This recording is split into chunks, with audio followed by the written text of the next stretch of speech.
Hi, Tom Iselin here, and welcome to First Things First. This is day 19 of Boot Camp, a leadership guide to building a gold standard nonprofit. In the last episode, I talked about how you can improve your staff culture by offering flex time and unexpected time off. Today, I want to talk with you about why it's important to remind staff and board members of the culture they've decided to adopt. Let's get started. Once you establish a culture, you must nurture it by reminding people. Why? People forget. It's that simple. If you don't remind people of the cultural facets you've adopted and the culture statement you've written, it will eventually collect dust, just like many strategic plans do. And we've all experienced that, right?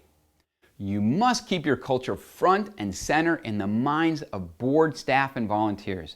To do that, your staff should hold meetings to discuss the effect of your culture on operations, administration, fundraising, programming, and most important, staff morale and performance. Board members should discuss the topic of organizational culture, board culture, and staff culture at board meetings and during strategic planning sessions. And during orientation and training sessions, your volunteer coordinator should ensure that volunteers understand the organizational culture that you've established and why and how it applies to their work.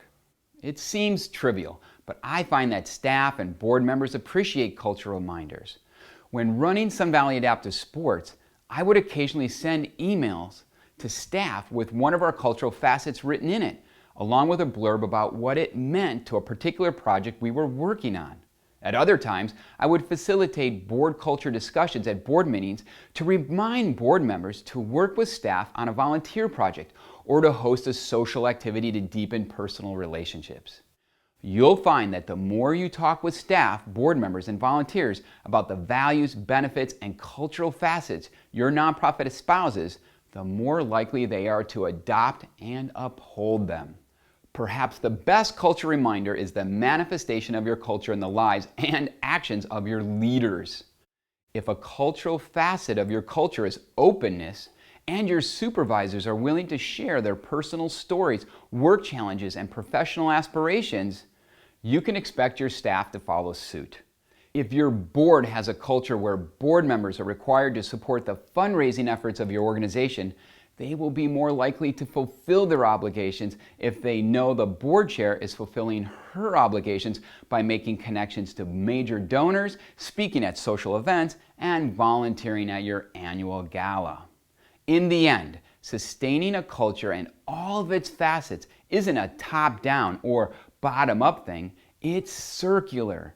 It's your responsibility and the responsibility of your leaders to draw the circle early on and continue tracing it throughout the life of your nonprofit. If you want your culture to remain front and center in people's minds, find ways to remind them. That's it for today. In the next episode, I'll be talking about ways that your nonprofit can reflect and celebrate your culture. Until then, create a great day. Hoo-yah!